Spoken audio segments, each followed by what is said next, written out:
الحمدللہ رب العالمین والصلاة والسلام علی سید المرسلین اما بعد فاعوذ باللہ من الشیطان الرجیم بسم اللہ الرحمن الرحیم الصلاة والسلام علیک یا رسول اللہ وعلی آلک واصحابک یا حبیب اللہ الصلاة والسلام علیک یا نبی اللہ وعلی آلک واصحابک یا نور اللہ۔ میٹھے میٹھے اسلامی بھائیوں اور مدنی چینل کے ناظرین، وقت ہوا ہے ایک مبارک قصہ سننے کا۔ جی ہاں، سلسلے کا نام ہے ایک قصہ ہے قرآن سے۔ قرآن ہے میرا رہنما، قرآن شفا ہے، نور ہے قرآن، جلا دل کی میرا قرآن، رضا رب کی میرا قرآن، قرآن قرآن۔ آج کون سا قصہ سننا ہے، آج کون سا واقعہ سننا ہے؟ بچپن سے ایک لفظ ہم سنتے چلے آئے ہیں، یاجوج اور ماجوج۔ آج یہ جانیں گے قرآن پاک کی روشنی میں کہ یاجوج ماجوج کون تھے۔ آج ایک اور ہستی کی بات بھی ہونی ہے جن کا نام ہے حضرت ذوالقرنین رضی اللہ تعالیٰ عنہ۔ تو حضرت ذوالقرنین اور یاجوج ماجوج کا ایک واقعہ بھی ہے، تعلق بھی ہے۔ آئیے آپ کو آج یہی واقعہ سناتے ہیں۔ حضرت ذوالقرنین کا نام سکندر ہے۔ یہ حضرت خضر علیہ السلام کے خالہ زاد بھائی ہیں۔ حضرت خضر علیہ السلام ان کے وزیر اور جنگلوں میں علم بردار رہے ہیں۔ یہ حضرت سام بن نوح علیہ السلام کی اولاد میں سے ہیں اور یہ ایک بڑیا کے اکلوتے فرزند ہیں۔ حضرت ابراہیم خلیل اللہ علی نبینا علیہ السلام کے دست حق پرست پر اسلام قبول کر کے مدتوں ان کی صحبت میں رہے، اور حضرت ابراہیم خلیل اللہ علی نبینا علیہ السلام نے ان کو کچھ وصیتیں بھی فرمائی تھیں۔ صحیح قول یہی ہے کہ یہ نبی نہیں ہیں بلکہ ایک بندہ صالح ہیں جو ولایت کے شرف سے سرفراز ہیں۔ یہ ذوالقرنین کیوں کہلائے؟ بڑی دلچسپ اس کی بھی تفصیل ہے کہ پیارے آقا علیہ السلام نے فرمایا کہ یہ ذوالقرنین دو سینگوں والے کے لقب سے اس لیے مشہور ہو گئے کہ انہوں نے دنیا کے دو سینگوں یعنی دونوں کناروں کا چکر لگایا تھا۔ اور بعض کا قول یہ ہے کہ ان کے دور میں لوگوں کے دو قرن ختم ہو گئے، دو دور ختم ہوئے، 100 برس کا ایک قرن ہوتا ہے۔ اور بعض کہتے ہیں کہ ان کے دو گیسو تھے، اس لیے ذوالقرنین کہلائے۔ بعضوں کا یہ بھی قول ہے کہ ان کے جو سر پر تاج ہوتا تھا اس پر دو سینگ تھے، اس لیے یہ ذوالقرنین کہلائے۔ اور بعضوں کا یہ بھی کہنا ہے کہ خود ان کے سر پر دونوں طرف ابھار سا تھا جو سینگ جیسا نظر آتا تھا، شاید اس وجہ سے یہ ذوالقرنین کہلائے۔ اور بعض لوگ اس بات کے قائل ہیں کہ چونکہ آپ ماں اور باپ کی طرف سے نجیب الطرفین اور شریف زادے تھے، اس لیے لوگ ان کو ذوالقرنین کہتے تھے۔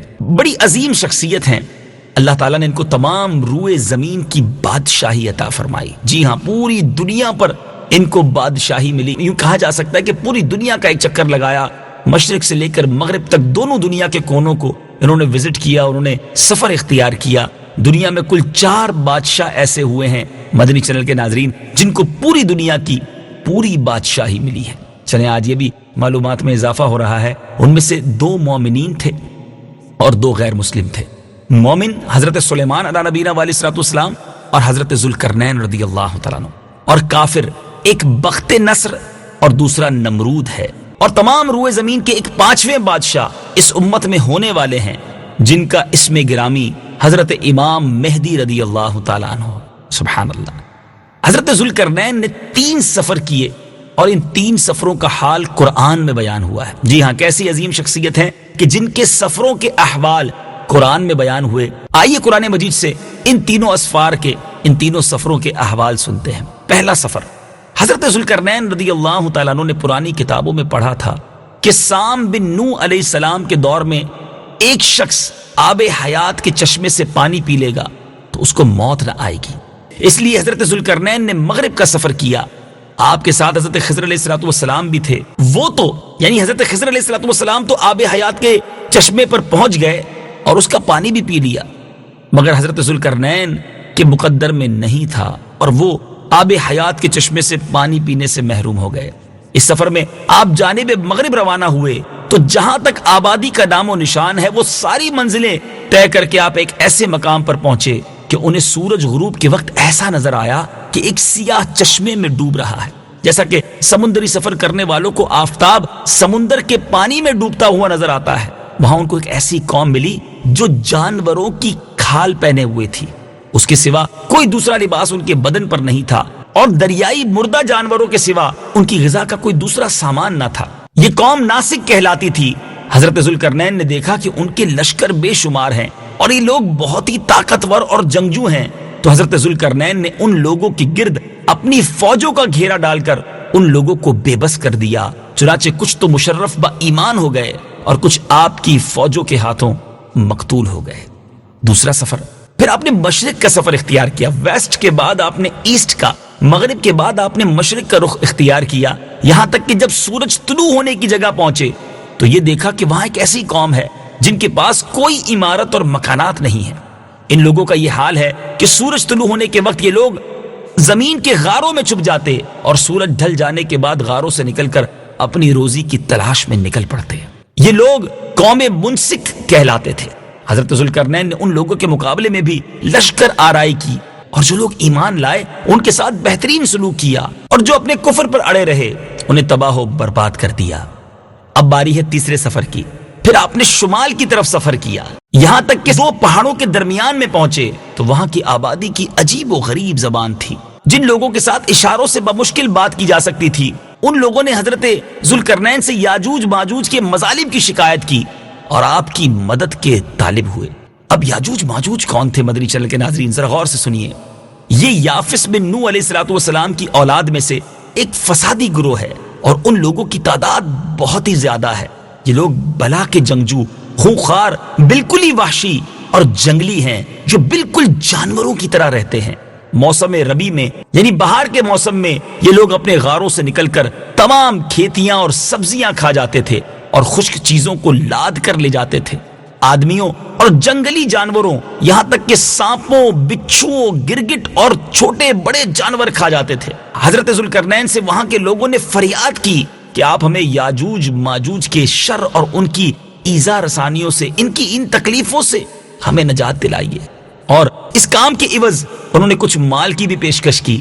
تو حضرت ذوالقرنین رضی اللہ تعالیٰ عنہ نے فرمایا کہ مجھے تمہارے مال کی ضرورت نہیں ہے، اللہ تعالیٰ نے مجھے بہت کچھ دے رکھا ہے۔ اب ایسا کرو کہ تم لوگ جسمانی محنت سے میری مدد کرو۔ چنانچہ آپ نے دونوں پہاڑوں کے درمیان بنیاد کھدوائی۔ جب پانی نکل آیا تو اس پر پگھلائے ہوئے تانبے کے گارے سے پتھر جمائے گئے اور لوہے کے تختے نیچے اوپر چن کر ان کے درمیان میں لکڑی اور کوئلہ بھروا دیا اور اس میں آگ لگوا دی۔ اس طرح یہ دیوار پہاڑ کی بلندی تک اونچی کر دی گئی اور دونوں پہاڑوں کے درمیان کوئی ایسی جگہ نہ چھوڑی گئی۔ پھر پگھلایا ہوا تانبا دیوار میں پلا دیا گیا، جو سب مل کر بہت ہی مضبوط، کانکریٹ جس کو کہتے ہیں نا، بہت ہی مضبوط اور مستحکم دیوار بن گئی۔ اب گویا اس قوم اور یاجوج ماجوج کے درمیان ایک دیوار کھڑی کر دی گئی۔ اے میرے میٹھے اسلامی بھائیو، یہ واقعہ قرآن مجید میں کہاں موجود ہے؟ آئیے قرآن مجید کی ان آیات کی تلاوت سنتے ہیں۔ سورہ کہف میں وہ آیات موجود ہیں جس میں آپ کے پہلے، دوسرے اور تیسرے سفر کی داستان موجود ہے۔ تلاوت قرآن اور ترجمہ قرآن۔ حتى إذا بلغ مغرب الشمس وجدها تغرب في عين حمئة ووجد عندها قوما قلنا يا ذا القرنين إما أن تعذب وإما أن تتخذ فيهم حسنا قال أما من ظلم فسوف نعذبه ثم يرد إلى ربه فيعذبه عذابا نكرا وأما من آمن وعمل صالحا فله جزاء الحسنى وسنقول له من أمرنا يسرا۔ ترجمہ۔ تو وہ ایک راستے کے پیچھے چلا یہاں تک کہ جب سورج کے غروب ہونے کی جگہ پہنچا تو اسے ایک سیاہ کیچڑ کے چشمے میں ڈوبتا ہوا پایا، اور اس چشمے کے پاس ہی ایک قوم کو پایا۔ تو ہم نے فرمایا اے ذوالقرنین، یا تو انہیں سزا دے یا ان کے بارے میں بھلائی اختیار کرو۔ عرض کی بہرحال جس نے ظلم کیا تو ان قریب ہم اسے سزا دیں گے، پھر وہ اپنے رب کی طرف لوٹایا جائے گا تو اسے بہت برا عذاب دے گا، اور بہرحال جو ایمان لایا اور اس نے نیک عمل کیا تو اس کا بدلہ بھلائی ہے، اور ان قریب ہم اس کو آسان کام کہیں گے۔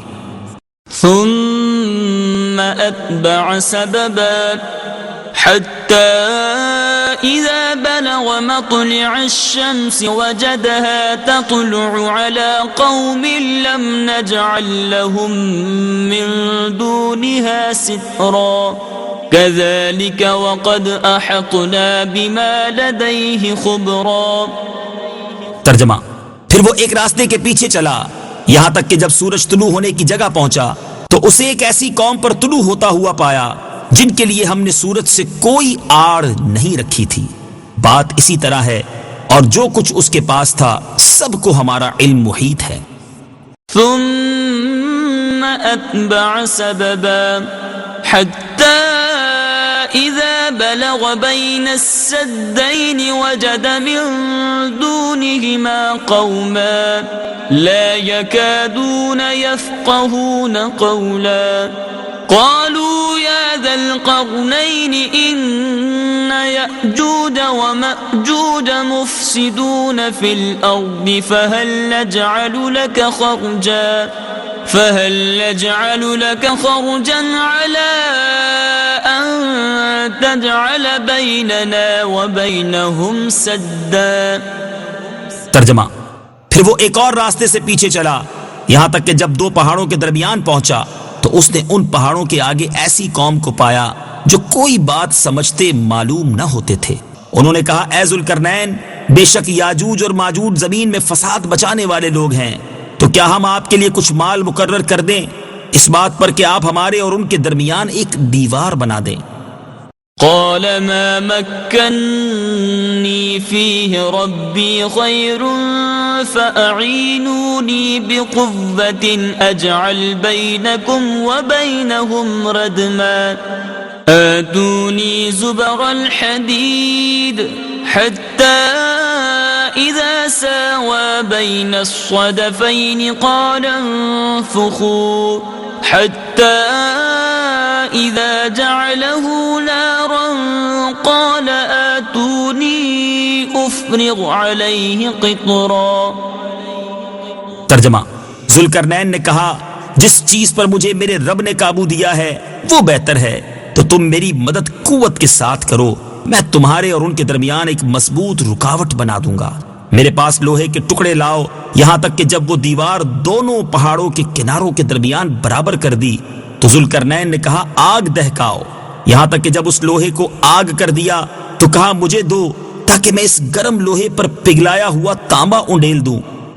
فما استطاعوا أن يظهروه وما استطاعوا له نقبا قال هذا رحمة من ربي فإذا جاء وعد ربي جعله دكاء وكان وعد ربي حقا۔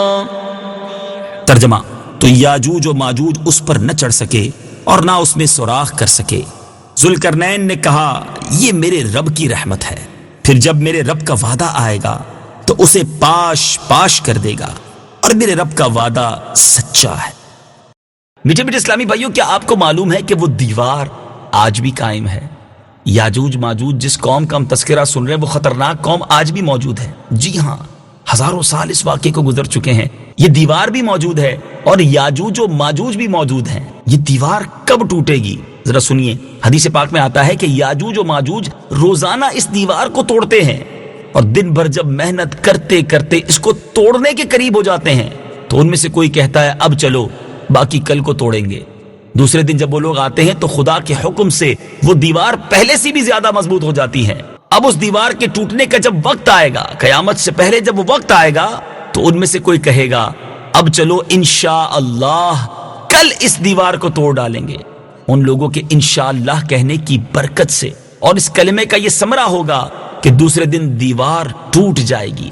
قیامت قریب ہونے کا یہ وقت ہوگا، دیوار ٹوٹنے کے بعد یاجوج ماجوج باہر نکل پڑیں گے اور زمین میں ہر طرف فتنہ و فساد اور قتل و غارت گری کریں گے، چشموں اور تالابوں کا پانی پی ڈالیں گے اور جانوروں اور درختوں کو کھا ڈالیں گے، زمین پر ہر جگہ وہ پھیل جائیں گے، مگر مکہ مکرمہ، مدینہ طیبہ اور بیت المقدس، ان تینوں شہروں میں یہ داخل نہ ہو سکیں گے۔